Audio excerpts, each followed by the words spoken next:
Well, former US President Teddy Roosevelt famously said, speak softly and carry a big stick. It seems to me that President Trump speaks bigly and doesn't carry a stick at all. So if you're asking whether he's going to follow through on his latest tariff announcement, I mean, which one?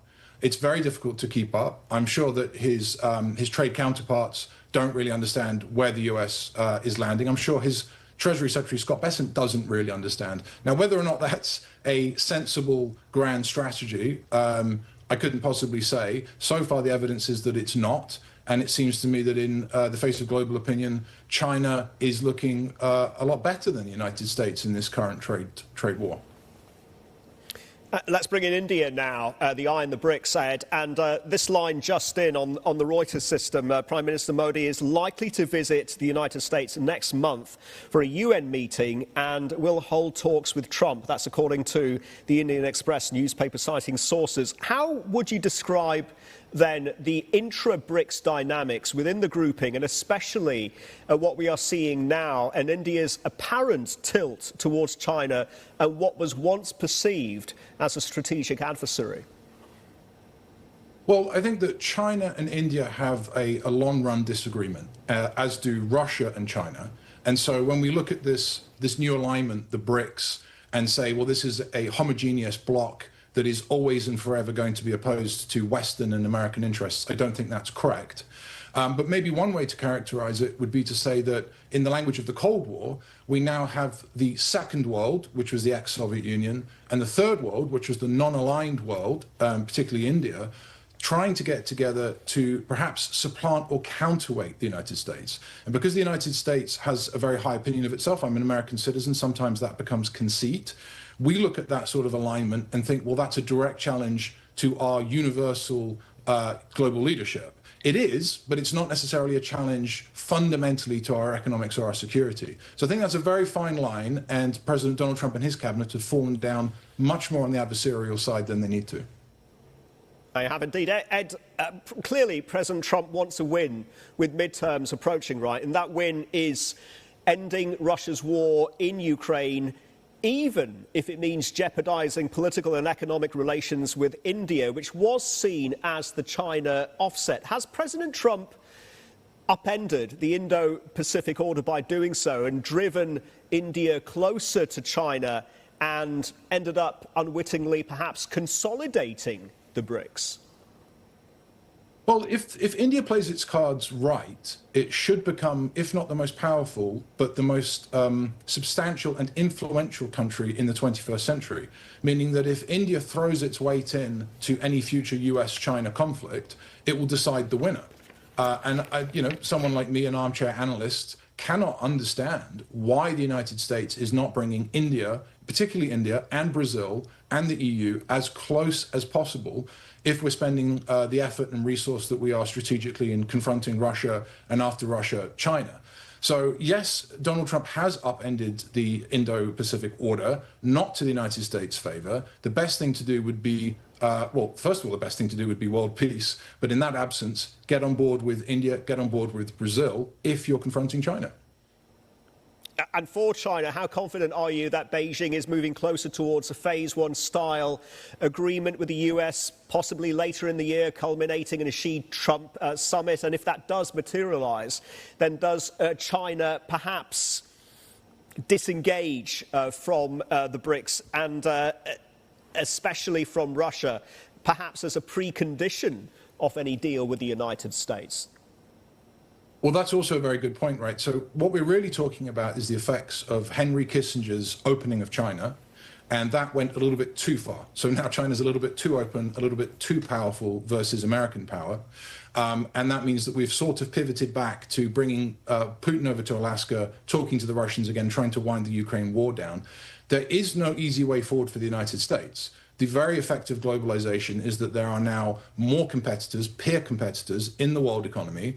And we made a fundamental assumption that if you trade, you will be peaceful. If you trade, you will submit to the United States. And that's not the case, right? So I don't really see a way forward for the United States here to continue to call all of the shots. The world has changed.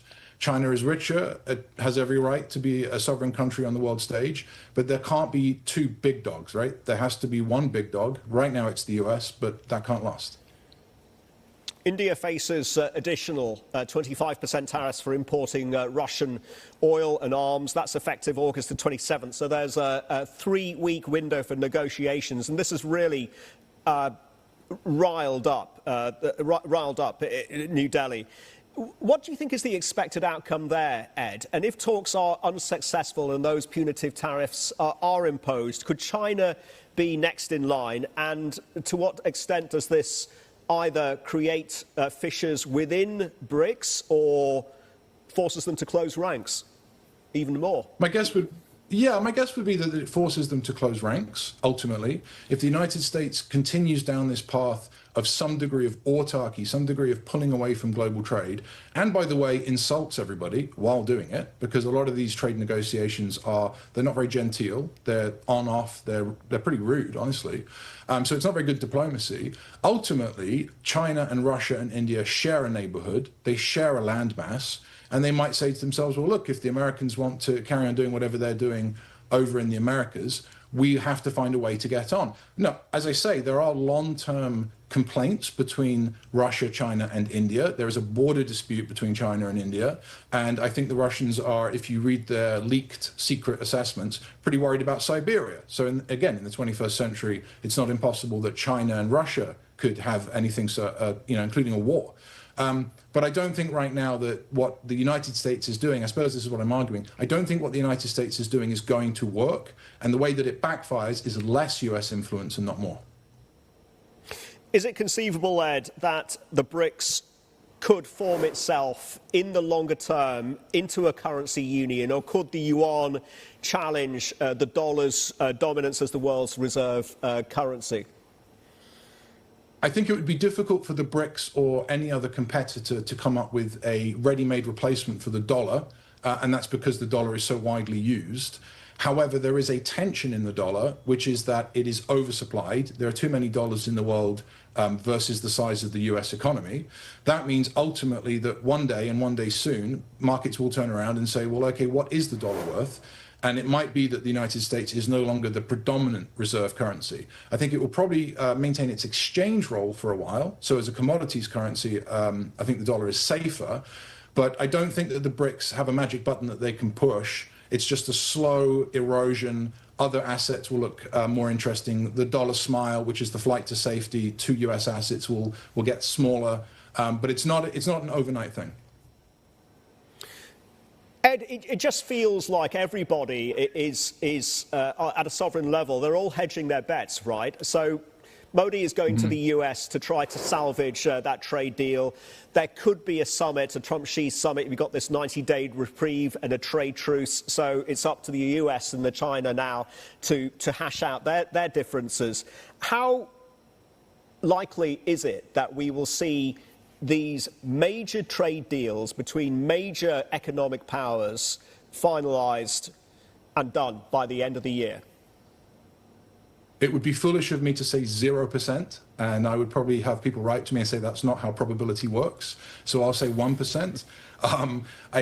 As a former trade official, these things take time. There are all sorts of caveats. People sit around the table for years. I mean, Brexit is front of mind there.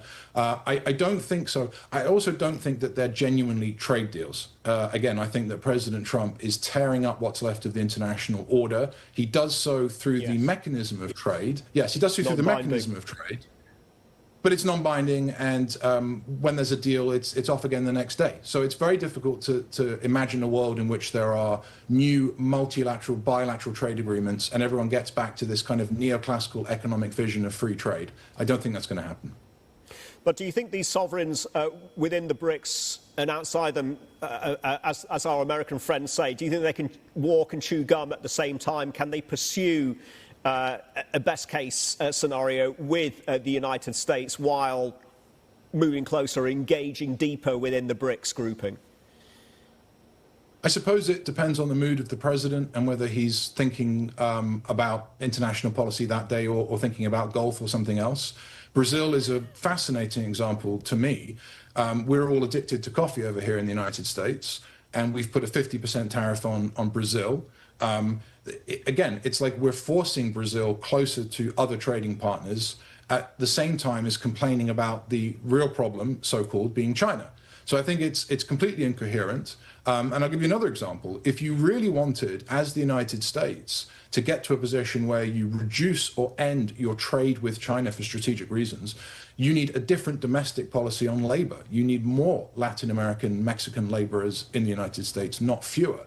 So I suppose I'm saying I don't think this is coherent, and I think that the BRICS have their work cut out for them with the United States, but it's probably a losing game because the United States is simply not reliable right now.